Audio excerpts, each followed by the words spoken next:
Welcome to The Bureau, the official podcast of the International UFO Bureau. Founded in 1957 and reimagined for today, we're fusing decades of discovery with next-gen tech to uncover the truth about unidentified anomalous phenomena. Join Executive Director Terry Keel, CEO Mindy Totfest, and Director of Research Melissa Madrigal. 3 generations, 1 mission: to investigate the unknown and bring the truth into focus. This is The Bureau.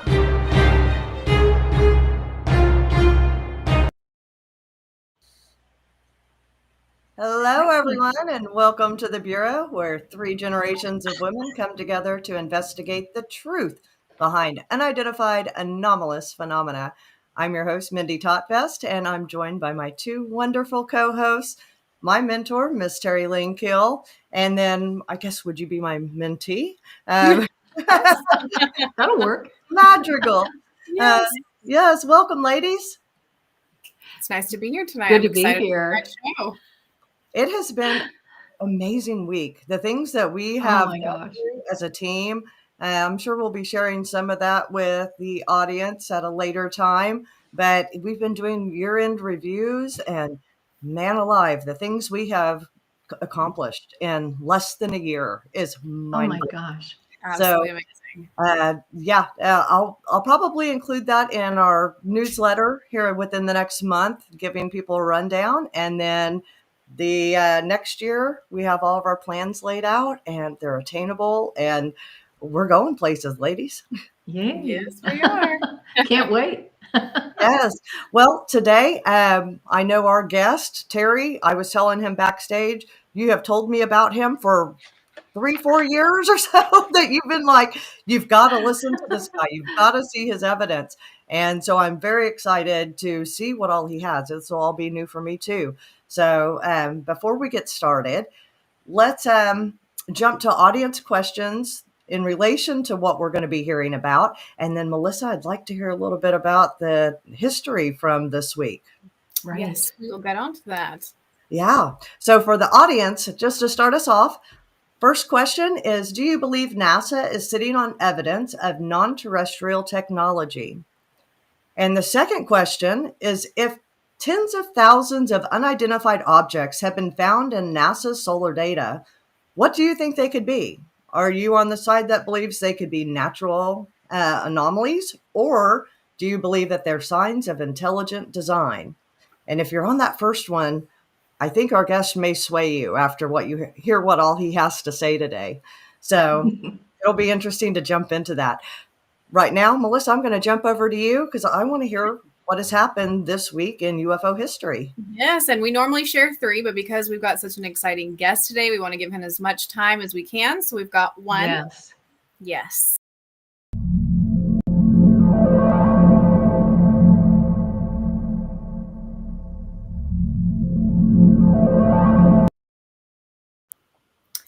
This week in history marks the beginning of one of the earliest mass reported UAP events on record, the mystery airship wave of November 17, 1896. Witnesses across California described a structured craft with a brilliant forward light, silent flight, controlled movement, and the ability to hover or change altitude long before powered aircraft existed. Over just a few nights, the same object was reported moving from Sacramento through the Bay Area and into Central Valley, displaying behavior that mirrors modern UAP characteristics like anti-wind motion, self-illumination, and coordinated directional control. More than a century later, the consistency of these reports still stands out as one of the greatest pre-aviation UAP clusters ever documented. It's a reminder that sophisticated aerial anomalies were being reported long before we had the language or technology to explain them. Awesome. I didn't realize it started back in November because I know the 1897 crash that happened in Aurora, Texas. This was, I guess, the beginning of that. And I believe that it started on the West Coast and kind of marched its way across to central U.S. Yeah. Right. And the fact, go ahead. I was just going to say that I know that whenever it crashed, people had been talking that sometimes they had run-ins with the pilots of these airships and they claimed to be from Mars. So, very strange. But what were you going to add, Terry? Well, I was just going to say that was 1896. So, it wasn't ours. Okay.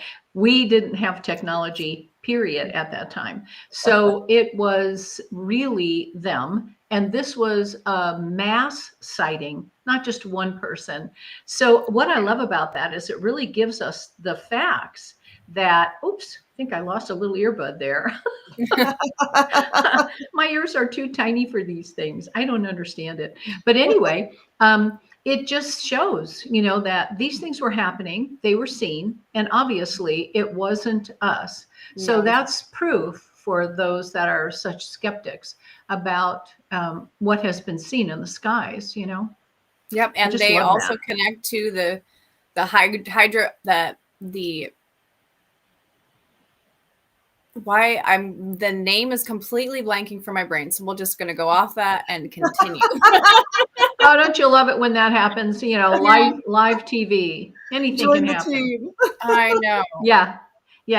Hydrobolus.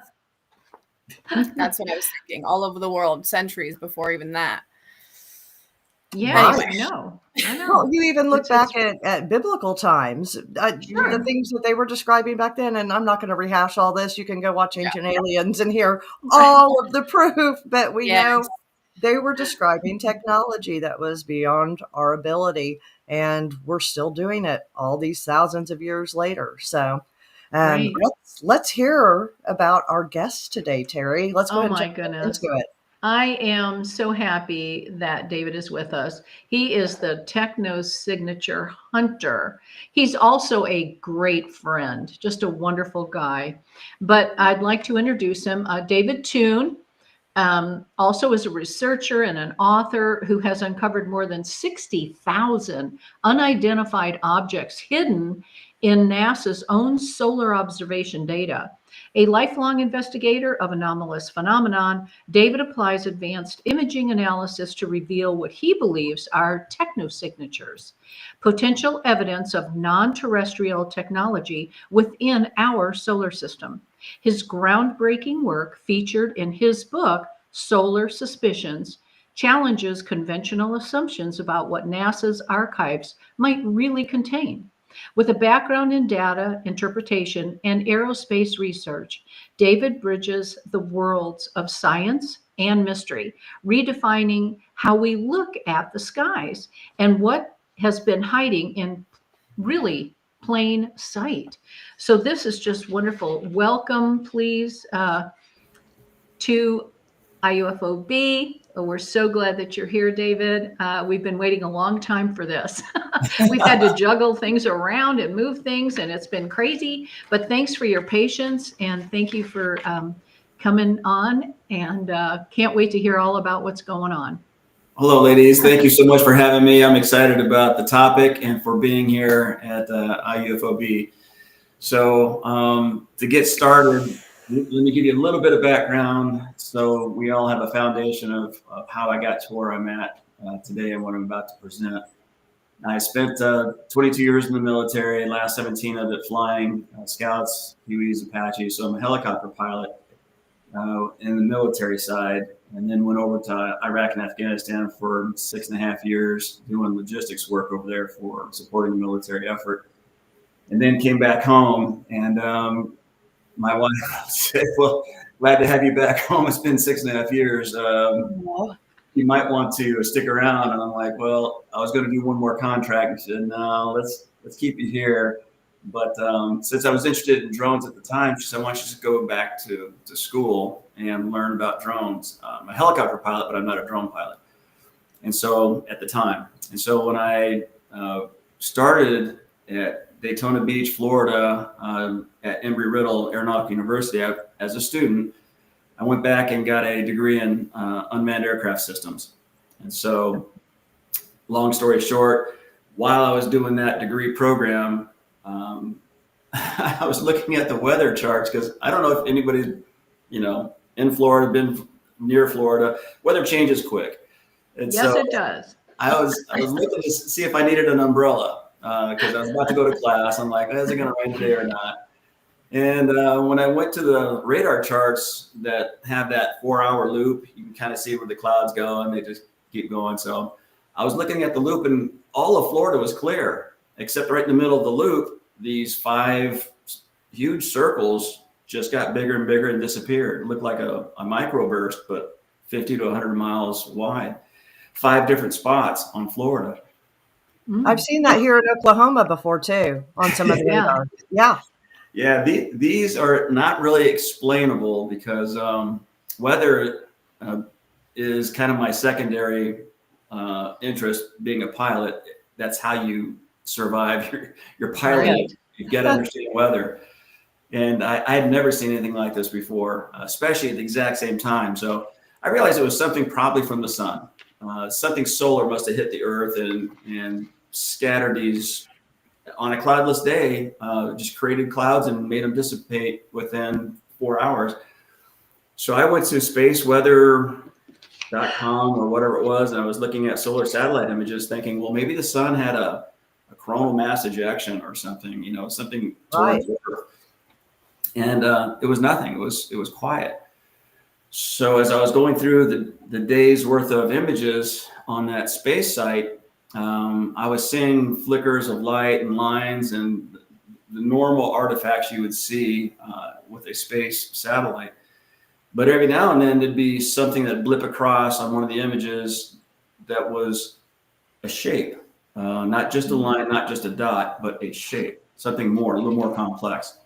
Okay. So I grabbed a couple of those complex images off of the NASA website. I think I was on Soho at the time. And it's a solar observatory that they have as a satellite facing the sun. And that's when I started compiling some of these images that didn't make sense to me. Why would something like a triangle or, a X shape be sitting next to the sun and be there so fast and gone again? So I went to the astrophysicist upstairs. I wasn't in the astro. That's what does. Yeah. I'm at the best university in the world, right? I'm like, I'm going to go talk to the science guys up there who do this stuff, right? So I sat down with one of the professors up there, PhD. He taught the stuff all the time. And I went through my images and he patted me on the head and like, this is what this is. This is camera artifacts, or this is, charged particles hitting the CCD. And he was kind because I wasn't in his class, but he knew I was interested. But the last 2 or 3 images I showed him, he kind of scratched his head and said, that's interesting, and left it at that. So he didn't have an explanation for it. So, man, I don't know why that set me on fire. I'm like, okay, well, if you can't explain it, I don't know who else to go to find out what this is. So I went back through the solar satellite imagery archives and started picking up stuff. And the more I got, the more complicated and complex objects I was finding, the harder it was for them to answer the questions anymore. So I knew I was onto something. So I started putting a little file to the side and throwing my pictures in there. And pretty soon it became kind of like stamp collecting. And once I got enough of those images together, I started realizing there is something more than just comets, asteroids, and camera artifacts going on here. Right. And that's kind of what started me on the road. So tonight I'm going to share some of those pictures, and we'll kind of go through the beginnings of what that all means for the audience tonight. Excellent. I can't wait. I'd like, David, before we jump into it, yes, I'd like to ask your thoughts on 3i Atlas. I was just going to say, my current obsession is with 3i Atlas, and I actually teach this to my kids in the class the first 5 minutes before we get into the studies. I'm like, does everybody know where 3i Atlas is? And so we'll go through some of the YouTube stuff on it. And I'm a big fan of Avi Loeb. He's the lead researcher that I trust, because he was a Harvard professor at one time who was head of all this. He's the guy that blew the whistle on Uma when it came through. And the interesting thing about today is at 3 p.m., if you go back to YouTube archives, you'll see that NASA actually did a presentation on 3i Atlas. And so I watched it this afternoon, and I wasn't swayed. Okay. Like, did I miss something? So I opened up a Avi Loeb interview who just saw the same presentation, and even Avi Loeb was like, that was pretty plain. They dumbed down a bunch of stuff and left out a bunch of things that are anomalies that are associated with 3I Atlas that they didn't really talk about. And so even Avi Loeb was kind of scratching his head saying, there's more to this than what they presented. They gave us a very vanilla presentation. It's just a comet. Don't worry about it. It's leaving. And Of course. yeah, but Avi wasn't having any of it. He was like, well, it doesn't explain why it's almost pure nickel. There's no really iron associated with it. Why it's off-gassing carbon dioxide at massive amounts, which comets don't normally do. How it's throwing out jets left and right from the object that they can't explain, and NASA didn't even talk about it today. And they gave a couple of really fuzzy pictures. Well, we all know NASA has so many sensors on all the planets that when this thing came through, which was aligned with all the planet orbits, but another rarity that they didn't talk about, that it was getting photographed like it was the Emmys. I mean, the comet itself has a ton of photography associated with it, with all the best sensors and all the best cameras and all the best on all the planets that we have stuff on. And NASA shared 3 pictures. So, Right. yeah, Dr. Loeb was not impressed, and I'm like, okay, so I got the same feeling. I was left a little bit wanting. So I don't know what else to do other than if NASA's not going to be forthright and give us all the data, it's going to be up to the amateurs who are picking off some of these pictures off their telescopes and putting it online so people can take a look at it. Now, trust me, there's so much garbage online. You really have to know what to look for. Oh, yes. Yeah. So don't believe everything you see. Please don't. Just because it's on the internet doesn't mean it's true. I know. Do you know Mark D'Antonio? Mark D'Antonio is awesome. So he he's a is. Sky Tour live stream, and I don't know if I'm sure he's been following 3I Atlas, but he's a good friend, and he would definitely be a trusted source. If you know what you're looking for, you might jump in on one of his streams. Yeah, that would be awesome. He's been around for a long time doing this forensics for video and photographic. So if you want the best, that's where you start. I know you mentioned a few things like the carbon dioxide coming off. Is there other indicators that you might think why it would be manufactured? The biggest one was the nickel to iron ratio is completely off. Normally it's about 50-50 no matter what rock is coming through our system. And that was not even close. It's closer to something that is industrialized, something that is a manufactured composite, just because naturally, according to Avi Loeb, the iron to nickel mix is pretty close to the same. And that's from any star that blows up, any fragments that's coming our way has that mixture. This one doesn't. It sounds like Avi might have been listening to Dr. Rogers, because that's what he's been pointing from since day one. The absence of iron. That's right. He said he was the former chief of aerospace medicine out at the Cape. And so he oversaw several shuttle launches. He knows exactly what goes into building the components. And he said, this mirrors it exactly. This is the smoking gun with this is the chemical compounds and the makeup that we're seeing here points to manufactured. Well, the spectral analysis is exactly what you're saying, is giving it the telltale sign that this is something that is so unique. You can't just say it's a comet. You have to at least say this is a special comet because it has all these attributes that we've never seen before. NASA didn't even do that. They try to make it as natural of an object as possible.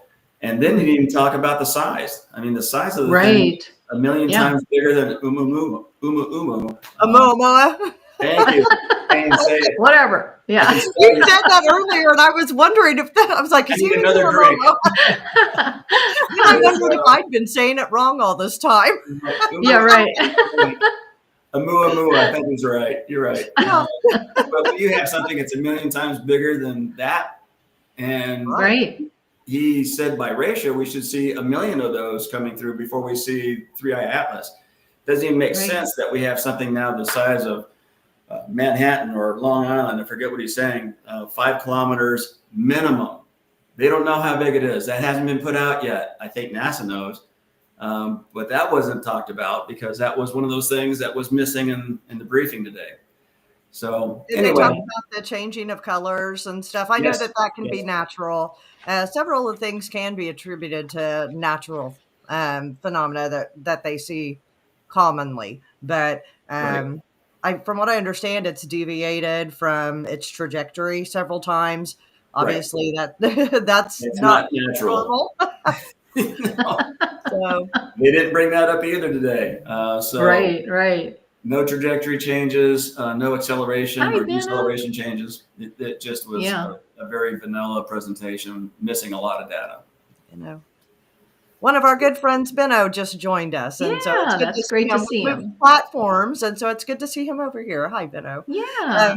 Welcome. So, David, whenever you get a Technosignature picture directly from one of these trusted astronomers, please let us know.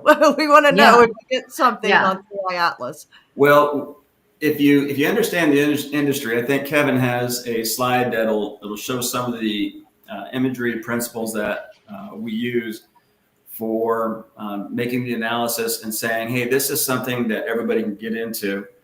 If you'll back up, Kevin, to the 4 principles, that'll give us, the audience, at least a chance to see what I'm talking about. So when you're doing analysis, especially in this field, first you got to identify it. You got to see and recognize what's in front of you as being either unique or common. The next thing is verification. If you have one or more sensors or persons seeing it, it's better. It helps validate what you're identifying. Duplication means that it can be replicated in the same environment. And does it happen in the same environment? And the kicker of them all is how I do it.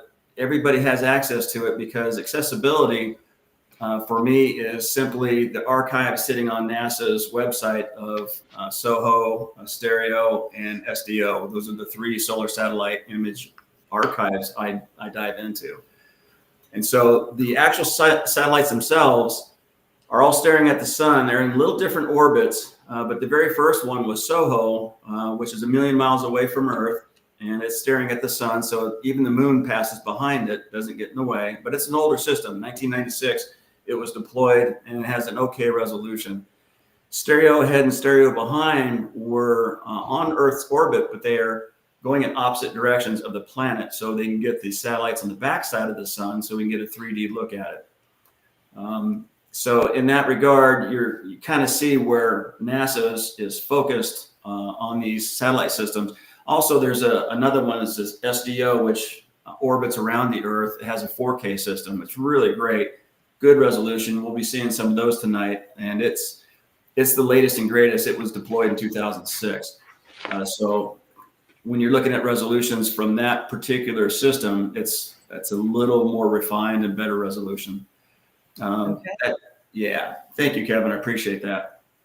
And so when we go into the websites of either the SOHO, SDO, or Stereo system, anybody can go there. As a matter of fact, I do that every night, and I pull out of the archives usually the video for the day, and watch the 96 to 100 or whatever images that are cutting across for the 24-hour period. And I look for blips, I look for shapes, I look for whatever that flash on the screen and go away. Then I go back in the archive image section and pull that particular image out and then start zooming in. I'm a zoom master. So if it's a little bit of a speck, we're going to blow that baby up and see what it really is. Awesome. So where does, with you zooming in so much, where does pixelation and whatnot come into play? It's always there. Good question. Resolution is always the fight when it comes to analysis of either video or still images. So when you zoom in, you just amplify the problem more. Right. Understanding what you're seeing is important. Like this is a C2 sensor off of I think this one came off stereo, and you'll see Venus at the top. You'll see Comet Ison that actually dove into the sun after this was made. But out of all the, I think 150 images for the day, this image specifically had 3 little lights right underneath Comet Ison. The image before it and the image after it doesn't have these 3 lights. So these are introduced into a single frame shot and then are gone. But the caveat to that is I can find these very fast throughout all the archives, and I actually did a college paper on it because they show up, it seems randomly, and then I did a transform formula on it for that analysis, and it turned out there was actually a rhythm to it. So how much time was there between the next frame? How long do you think that those 3 images were there? Oh, it was instant. It was when the shutter opened, and by the time it was closed, the images were gone, or the objects were gone. But you still see ice and you still see Venus in the next image as they progress across the frames. Only these 3 shot into one frame. Wow. Interesting. So understanding that there are camera artifacts, there are high-speed particles, cosmic rays that are interfering with the satellite systems themselves, transfer of data, all that kind of stuff's there. I did a whole paper on that in my pursuit of my education, trying to figure out what are anomalies and could it be a lens flare even on there? Exactly. And you'll see that even in the satellite systems. So I looked at all the artifacts, all the anomalies, only to learn to discern that from natural to unnatural. Okay. So as you saw, that one Comet Ison has a really bright spot on it, big long tail. That's natural. The asteroid, Kevin, there's another one that's on the red spectrum. That was a comet that you saw in Ison. The red one has an asteroid, not that one, the one you had it before. And it looks exactly the same. It's got there it is. There's the Comet Ison. If you back up, you'll see a asteroid that does the same thing. And it has no difference on it. Those are 2 comets there as well, different angstrom. They post color blue for letting you know what filter they're using for getting the image done. But that's okay. Well, I'm just telling you the comets and asteroids look exactly the same as this. And once you're done with all that, then you have to go back and say, all right, what am I seeing? So Kevin, if you'll go back to that red first picture that we have, a little bit farther forward. That one. I had looked for more objects that I could define as unusual, not natural, for a year before I found this one. This came off the SOHO satellite. It's the C2 sensor. And of course it's zoomed in. The sun is in there. I just zoomed into it because when I saw it in the corner, I realized that's not an asteroid. That's not a comet. Right. I know what those look like. Quite obvious. Yeah. Yeah.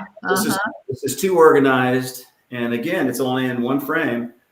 And it's gone the next frame. So apparently they're fast. It's moving. So one thing that just from my background investigating UFO sightings, is there any way that this could be something internally inside the lens that we're seeing projected on there? Because I know I came across that with Ring doorbells and home security cams, where there would be a certain amount of diodes arranged in a certain way. And it would kind of be reminiscent of this. Normally they're in a straight line rather than curved, but I don't know the setup of the SOHO cam. So is that something that you looked into? Yeah, you're talking a common artifact that you know about doorbell camera systems or security camera systems, and you're absolutely right. This one is not that. Okay. And the reason why I know that is because it wasn't there before on the frame just 30 seconds prior, and the next frame after that, it's gone. So it normally, when you have a glitch, it will be very pixelated. It will look like lost data. Or if it's a lens flare, it's got a source of light. That's how lens flares happen. This doesn't have that source. And if it did, it should be there the whole time. It's not. So David, how big would that actually be? I knew you were going to ask me that. There's no rangefinder on solar satellites. Okay. There's no way to know how close they are to the sun unless they interact with the chromosphere or the photosphere. Then you know it's 93 million miles away average. This particular object, I have no idea. I just know it's so well organized, it's not natural. It looks Another like example. massive. Yeah, it just looks like it would be massive. It could be small. I just can't tell you how many aliens are sitting in there, or Well, it would matter about the distance. Is there any way to discern distance from the camera? only if it's interacting with the solar system plasma or solar plasma off the sun itself. And I have one picture that we'll get to that we can do that with. Let's just go to the picture number 2, and you'll see that these images that I have are too well organized to be a comet or an asteroid. Right. In this case here, this is the 174 angstrom off of the SDO camera system, and it only appears in one shot. This triangular shaped thing was in and out of the field of view within a minute. So I don't know the speeds. This one's not interacting with the photosphere, so I can't tell you if it's next to the sun or close to the satellite. Okay. But it's too organized. Okay. And Can we'll do you- the next. Yes. Can you tell us what technosignature actually means in scientific terms? Oh, I'm sorry. Yeah, NASA has been looking for any signs of intelligent life, and that in that realm, they were trying to keep it in context of exoplanets. We're looking at pollution, nuclear blasts, stuff that we consider something as a sign of life, that the planet is alive and there's intelligence there. Okay. So they're looking for technosignatures as any signal that we receive that can be deciphered as intelligent. Okay. Thank you. But in the UFO world, a saucer could be a technosignature because we can't do it, and it flies intelligently. It outpaces our jets. It does all sorts of fun things. So I've expanded the word technosignature to include any anomaly that shows signs of intelligence. Very good. So I hope that helps. Yeah. So if you go to the next picture, Kevin, you'll see that these anomalies they have their own characteristics and shapes. The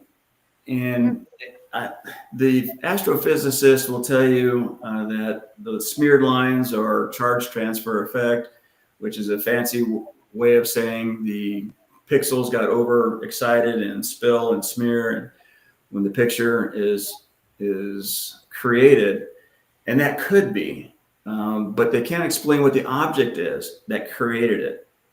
And in this sense, this is a spectrum where white in this particular picture is the max amount of energy this particular filter allows in. When it's pointed at the sun, even the sun's not white.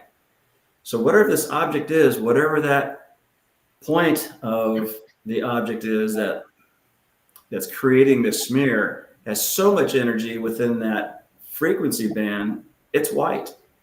And that's all the sensor can do is say, I'm maxed out. I don't know how much more you can get. It's brighter than the sun for that frequency. So, or more intense, I should say. So that's what's interesting, is not so much the smear, because it's still a 50-50 debate. Is it CTE? It's something that caused by the CCD getting too excited, too much energy. And it's possible. Maybe these lights coming from these objects are scalar waves and overexcite the pixels. It's not a natural light, where these are maybe a point source light like LEDs are, diodes. So really hard to know. I just came across them and I know this is not natural. And you Are you Yes. are you also looking into the frequencies that it's projecting, or is that too far off for you to be able to do that? No, this particular sensor is looking at a specific frequency. So we already know because it's teal. You're probably looking at what is teal? 171. Forget what the angstrom is on teal, but you know because of the post-processing color what the sensor was that was looking at it and the filter that was seeing it. But if you go to the next picture, you'll see that they're different colors. Every sensor is seeing something across its field of view. And here we have a 195 angstrom filter, and it's a completely different object. And this can't be CTE, can't be smeared because of the white lines, because there's a break between where the bright lights are on the object and whatever's coming down from underneath it. That's not how CTE works. It's always from a bright object and it's smeared smoothly. There's no break. So is it always like 100% that if that color is blue, that the frequency is going to be the same? Yes. That's exactly right. That's good. I conveyed something. That's awesome. This is working. Yay. Sometimes I'm not sure because I have taught this so much and done enough presentations where I forget I have to bring people up for the last 10, 15 years where I've been. So forgive me if I say a acronym, stop me, slow me down. I'll be more than happy to explain it.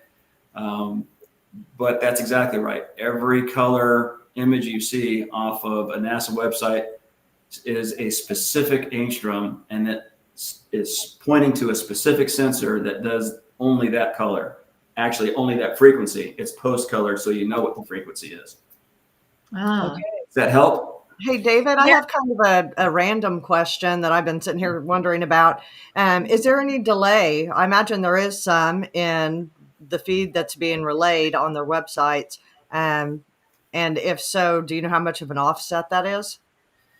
It is a delay. I don't know the offset. And what's interesting about your question is I don't look at what's currently happening. I'm going into the archives in the past. And Well, so, I wonder about correlation. You know, if you're able to see something, if it is in real time, if you had someone, you know, at one of the universities point a telescope in that direction, could we actually see it and verify? You know, independently. Good question. These only happen in one image, which means they're cutting across 1.8 million miles in a field of view, edge to edge, within the elapsed time for the next cycle. So what would that translate to as far as distance traveled and, you know, in time?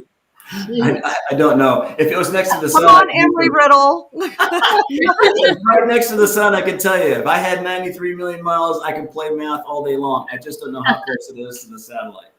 Okay. That's the All right. problem. Yes, and I I'm trying understand to if we get could out of that way. triangulate it. Yes. Yeah. Yeah. Okay. I'm sorry. That's just where my brain goes to. I want to verify everything being a nurse. Absolutely. Check and double check and Absolutely. verify and double verify. I'm glad, as you should. There's Yeah. got to be a way we can double check this. I'm going to be thinking on this, David.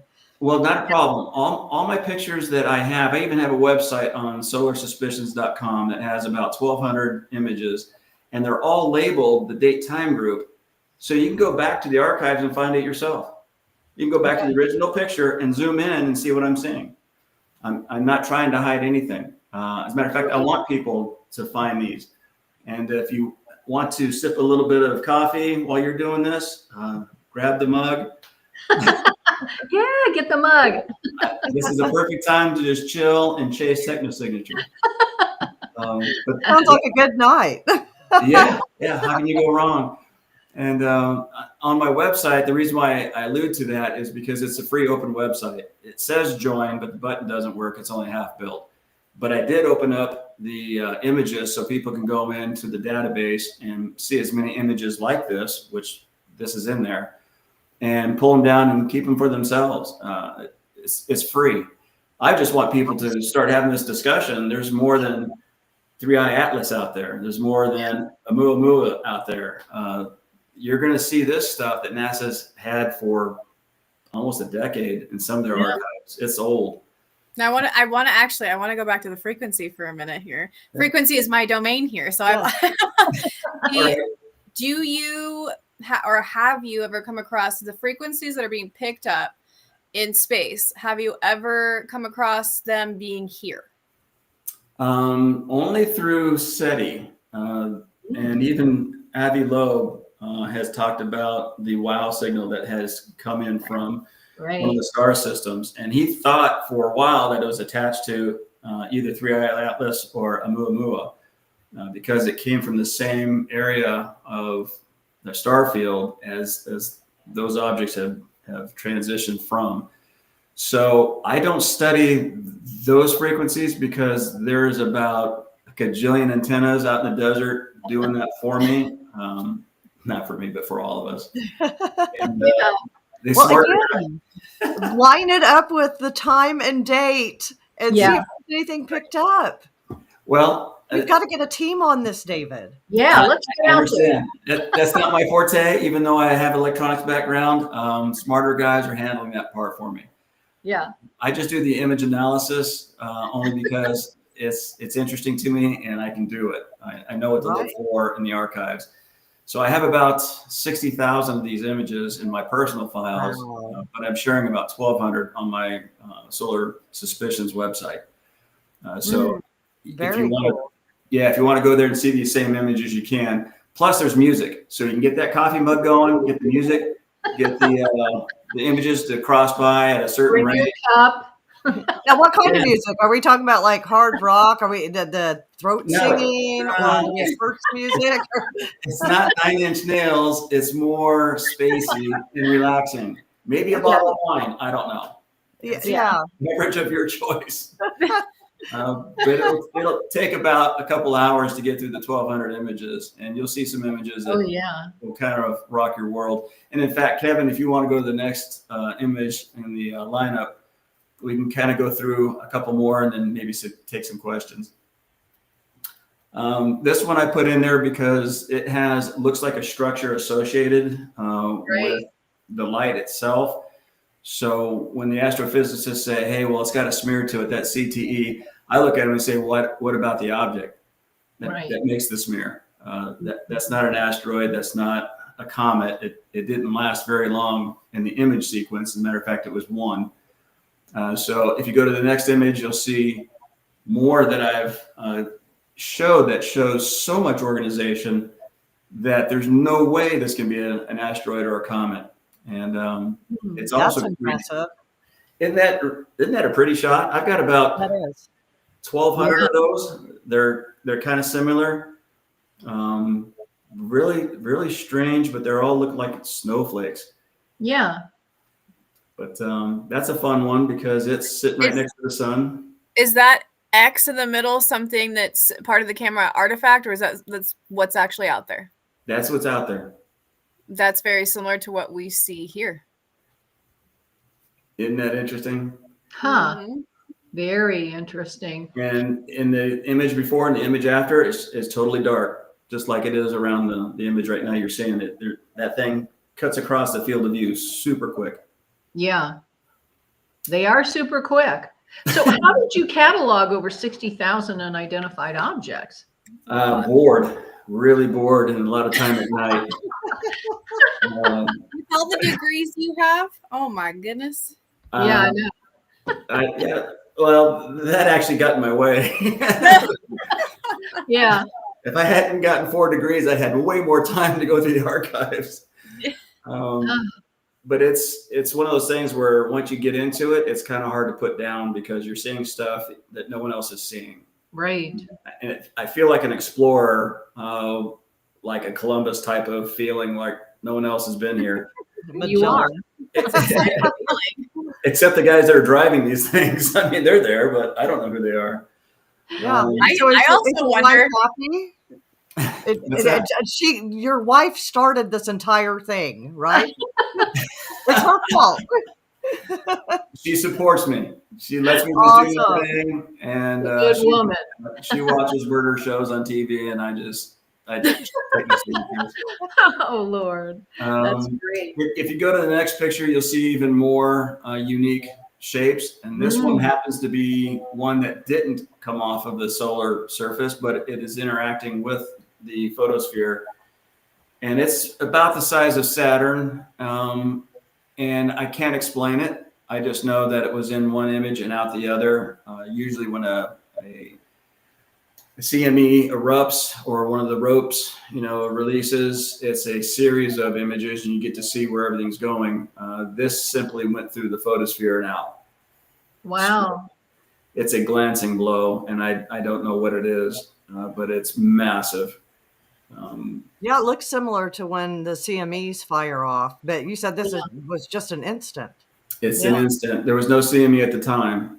So you got to take everything into consideration by going through and checking the previous series of images and the ones afterwards, and making sure, you're right, making sure that it's not just a natural event coming from the solar surface, because it's so chaotic.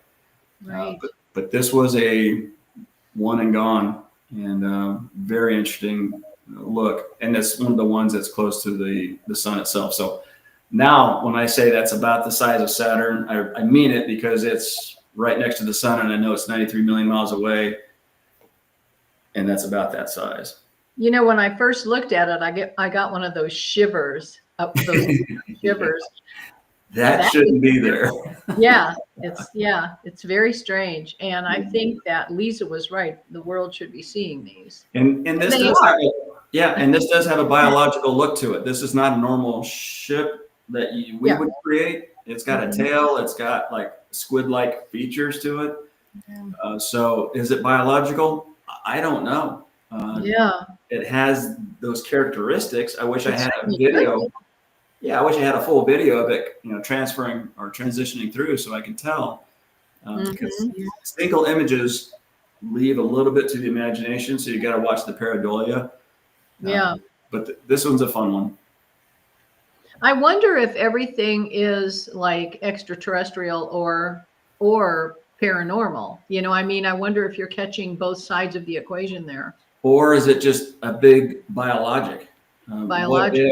What if there are things like killer whales in space? I mean, they're just naturally out there doing their thing, thinking this is their ocean to go through, and it's not a bunch of little aliens, flying a craft, checking out stars. Maybe it's just a natural pond water of life. Yeah, exactly. And we don't really have that much information about it. Heck, we don't even know what's going on in our oceans. How could we know what's going on out there? I cannot believe that 90% of our ocean has not been explored. I know. Unbelievable. Yeah, I know. Yeah, it's probably for a reason that we still haven't been told. But if you go to the next picture, you'll see that it's so organized in this particular shot. It defies logic. Only because before and after, it's completely empty. And when I first saw this object, I actually saw it on YouTube. This is about 6 years ago. And I'm like, there's no way that's real. So I went to the Helio viewer and put in the date, time, and pulled it up and got a screenshot on it. And I'm glad I did, because if you go to the Helio viewer now and pull it in the date and time of this particular object, NASA's got it buried. You can't find it. Really? Yeah, this one actually looks to be three-dimensional. I mean, you can see the glint off of the top of it. That one's pretty impressive there, David. Yeah. Almost looks like a elongated arrow. Yes. Yeah. Maybe with thrusters in the back on the left side. I don't know. Yeah. And that's the sun. Yes. Okay. Now, massive. What could get that close? Anybody with more intelligence than us. Yeah. And not made up of human flesh and bone, because we would disintegrate. We do have the Parker probe, which gets within 4 million miles of the surface of the sun. So even us little humans can design a probe to get pretty close to the surface. So it's not even beyond our capabilities. But if you have another intelligent life, that's hundreds or thousands or tens of thousands of years ahead of us, intelligence-wise or scientifically. That's nothing to them. They're just soaking up some plasma and going home. Right. Wow. I can't imagine Recharging. why they're going there. You know, Maybe to recharge. Yeah, Yeah. energy. Yeah, it's Yeah. like a Circle K of of the solar system. Grab a Right. few hot dogs, get a little plasma, and get on out. So, David, I wanted to ask you, on your website, do you list which camera you're pulling from? Is it the Soho or whatever? I think most of them are listed. If not, there is a descriptive on the website you can pull down that says about us or whatever, and it will teach you how to read the date time group. Some of them will have stereo and then the date time group, so you know it came from the stereo ahead or stereo behind Okay. satellite. So yeah, once you get familiar with how to read the title of each one of those images, it becomes pretty easy. But I explain it on the website. Okay, perfect. Thank you. Little tutorial because that's a good question. I get I'm asked. going to be digging through them, David. Yeah. I know. I'll tell you what I want to do is I want to see if there is any diagrams of the internal optics for these setups and see if they line up with any of the signatures you picked up, just to rule that out 100%. Because I did come across that so many times Yes. in UFO investigations. Yeah. And it would be the internal diodes would be, Wait till the next one. Okay. Show me the next one. Of course, Because I we know got about exactly what 5 you're minutes, thinking. David. Roll 'em. Yeah. So Roll it. I want to see your next one. Wow. Oh, This was off the surface of the sun, and Wow. it obviously got captured with just this one, but it's beautiful. so detailed because this is the SDO satellite, and it has enough resolution where you look at that and go, that's not normal. Wow, that is beautiful, actually. Yeah, it is. It looks like one of those glowing fish with a beard. I know, yeah. that's what I was thinking. It looks like a lake shot. Yeah, Some kind of that's, space worm. that's a fun one, and the next one is even more fun. We put them in succession, so you'll be amazed.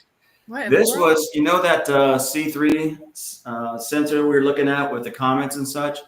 Yes. That was the natural look. This is not. This Yeah. was a single image, and in amongst all the images that are natural, where the sun's behind the obelisk disk, and it's just looking for CMEs. This one came out, and I looked at it, and I said, "There's structure here." I've never seen out of the 6 million, maybe 7 million images I've perused through on the NASA websites. I've never seen one like this. And I played around with it a little bit. And Kevin, if you go to the next one and lighten it up, you'll be shocked at what you're seeing, because this What looks are like we seeing? the What are inside we? of a craft. Ah, That's what I think we're seeing here. Even Bob Lazar, in one of his interviews with Joe Rogan, said if you take, since he was inside one of these ships, he says if you take a ship and make it out of wax and then heat it just real quickly, he said there's things drips, things bend, there's Right. nothing straight. right. He's right. And I looked at this and I said, that's exactly what Bob Lazar was describing, like a wax museum on a hot day. Interesting. And the little creature off to the lower left, I think we're looking at the backside of somebody working the craft. I can't tell, but he's got some pretty good size eyes to go along with that head, all neck. Yeah, that's weird, isn't it? It is very strange, but It's I hard to think see what it is. that's a possibility I want to throw out there, because I've seen too many of these sensors and images, and none do this. It's a one-time thing. The next sensor image is all cleaned up again, as if it never happened. Huh. Weird. It is very strange. So it is not a camera artifact, and that's what we were discussing a little bit earlier. It's not a lens artifact. Otherwise, you would see other successive images with certain images with the same properties. Mm. And it's one and done.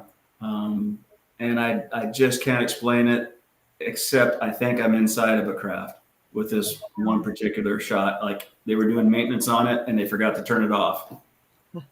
Benno had commented that it's almost organic looking. Yeah. Mm-hmm. Right. Mm-hmm. Yeah, this one's bizarre. So Is it's, it X-ray affected, perhaps? Mm-hmm. you know, I don't know what energies are involved. It's a good question. This is off of the 195. I don't know what the angstrom is on this one specifically for the C3, but it doesn't matter. What matters is that you can see through it, and you can also see the star set on the other side. Yeah, you Because can. Yeah. when you go through the images before it and after it, the stars are the same. Yeah. Right above the little guy's head, you see a couple of white dots. Those are stars that remain in the other images. So somehow this particular sensor got in front of it. It shot the picture and it could see all the way through it. Wow. It's very interesting. You know, if you had 5 minutes with NASA leadership, what would you show them? My rearview mirror. I'm not sure I want to get in the middle of NASA right now because they're doing Okay. great work. Okay. They've got. Let me be really careful here. Okay. I was in military intelligence for a while. I had a top secret clearance. I get all of what the reason is for people to say what they say or what they don't say. I know there's two faces to everything. There's a good side of NASA, and then there's the dark side of NASA that has to deal with all the national security stuff. Do they know that there's, extraterrestrial intelligence? I think they do. That's just my opinion. I don't know anybody at NASA. I haven't talked to anybody at NASA. But like at the beginning of your show, when you're saying, is it really possible that we're alone and NASA doesn't know it? I'm pretty sure NASA knows it. I'm They're positive. They're not ready to disclose, but you're getting the drip, drip, drip. And even with you ladies setting this organization up the way you have, this is a part of that disclosure push that we, the people, are saying, we're ready for it. You don't have to worry about us anymore. Don't worry about the Brookings Institute results. We were all going to be scared if, you talk about, intelligent life other than us. We're not going to be scared. We're going to be curious. But we're now kind of getting bored with all the secret. What generation are you? Are you Gen X? I was born in 61. I'm 64 years old. Oh, Okay, he's on my side of the fence. No, he's Gen X, isn't he? Yes. How are you? No, I thought 63. If you were Huh? if you were born in 63, that would make that difference. He's 61. I'm 61. I'm 64. I was born in 61. Okay. So 61 Almost is within the 65. Generation X birth years. Oh man. You're a Gen Xer. Well, because that is one thing. Our generation, we were the first ones that were kind of introduced. Kevin called you a boomer. I'm a boomer. Okay, thanks, Kevin. But we were the generation that was like, okay, we know that there's other planets. There's got to be something. My kids are Gen Z. They don't even care. They're like, of course there's stuff out there. Yeah. I think maybe, those at the late 70s, 80s, 90s, they may be kind of disturbed by it. Yes. But anybody else after that? And here's the societal reasons I think that's true. Us older folks, the farther back you go in history, the more religious our country was in the beginning. And I don't remember a single preacher getting up front and saying we've got extraterrestrial life outside of our planet. Never happened. Right. It just doesn't happen. So institutionally, not many people talk about it, but especially in the religious circles. And that's one of the key findings with the Brookings Institute when they did their study a while back, saying society's not ready. because religions will break down, governments will break down. If you tell people there's extraterrestrial life that are out there, or we're engaged with them, then everybody's going to run amok. And I don't think that's going to happen. But the reason I don't think it's going to happen is because the young people are good with it now. We have so many movies, so many sci-fi flicks out there. I think it's time for us just to say, let's welcome them. Let's say, hey, so many first. Let's just see them eventually they're already. just going to show up, and it's going to be too late. Whenever you're talking about the movies and stuff, we're partnered with Hollywood Disclosure Alliance and Dan Harari, all the things they're doing over there to make sure that we're bringing good information to modern movies and television, where it's not just the fear factor. Let's put out good information based on what we know. And so they're doing wonderful work over there. That's awesome. Yes, to get that out into the public. So, David, let's end this really quick with some rapid fire questions. I know you probably have some for him, Melissa. All right. I do have some for him. Okay, let's see. What's one image that you will never forget? The first one that has the semicircle of lights, because I didn't talk to anybody for 3 days after that. I didn't know who to talk to, who to bring it in front of. Was somebody going to come and grab me? Was I seeing something I shouldn't? There was a lot of emotion with that one, because after a year of searching, I found it. And then all of them started coming out. So that started me down my path. And and it was also on my daughter's birthday.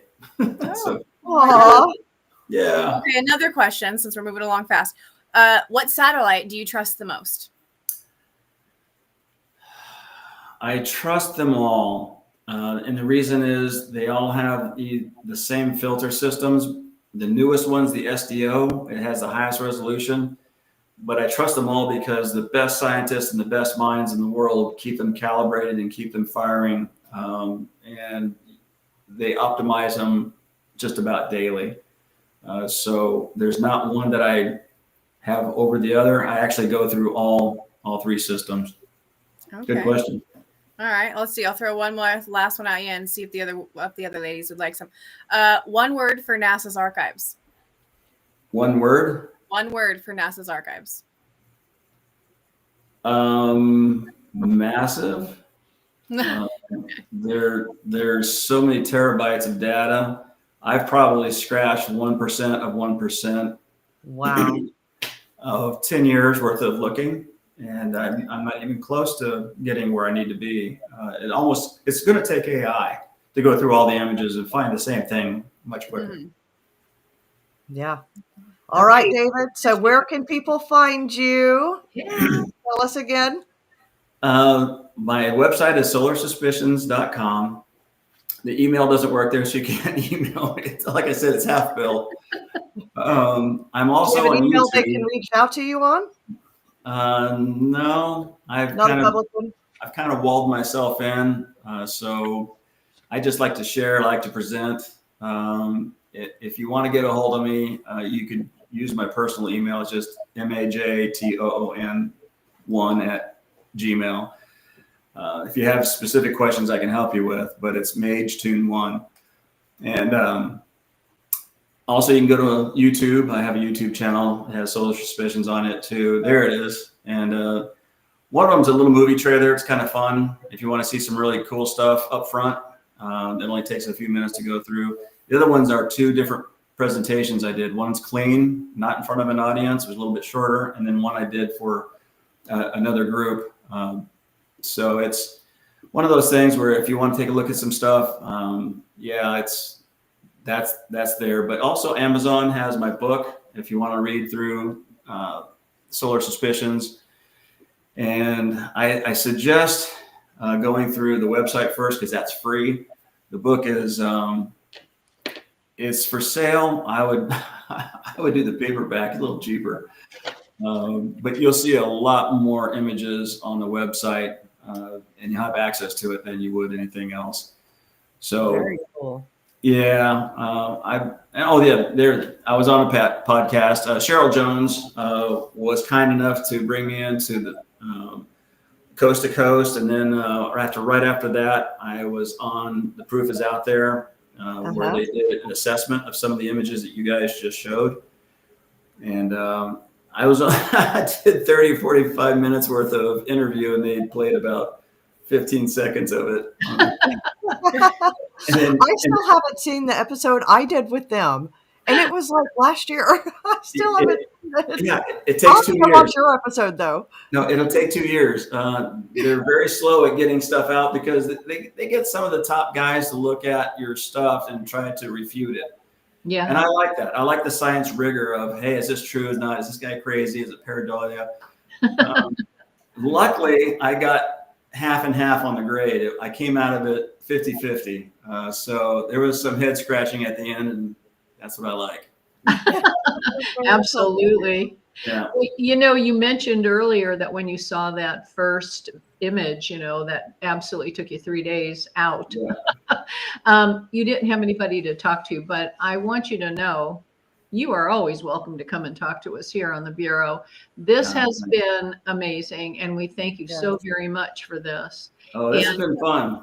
Oh, I wish we had more time, because I know you have 60,000 shots that you could be sharing with us, you know, and I've seen some of the others in your presentations, and they really are impressive. Nobody is doing what you're doing, Major Toon. So I just want to thank you. And we do want to have you back. It was a pleasure meeting you, David. We're going to have you come back and show us another batch. Yeah. Anytime. I've got plenty to share, so we'll do it. You'll have to join us on our. You'll have to join the Bureau on our network and get your name out there. So yeah, we'll have to get some information from you to put you on there. We share people's information so that they can find you. We're looking for truth. We're looking for honesty. And that's all we're about here. We're not sensationalists. We don't want to, you know, bring anything about the woo-woo out there. We're talking truth here. So, and I stay with the science. Yes, absolutely. Yeah. So I want to talk about who we're going to have on again next week now. Next week on the Bureau, we're going to welcome Hollywood legend Thomas Jane. He's the star of The Punisher, The Mist, and The Expanse. And he'll be sharing extraordinary conversations about UFOs, alien visitation, and his upcoming book, A Human's Guide to Visiting Aliens. If you're fascinated by extraterrestrials, disclosure, or non-human intelligence, this is the one episode you will not want to miss. That's Wednesday at 7 p.m. Central, only on the Bureau and EA TV. So join us again next week, and thank you so much, David, again for being with us. We will see you all next week. Have a happy Thanksgiving, everybody. Take care. Bye. Thank you for joining us today on The Bureau. For exclusive content, follow the International UFO Bureau on Instagram, TikTok, and Facebook. From yesterday's sightings to tomorrow's revelations, be sure to tune in next time right here only on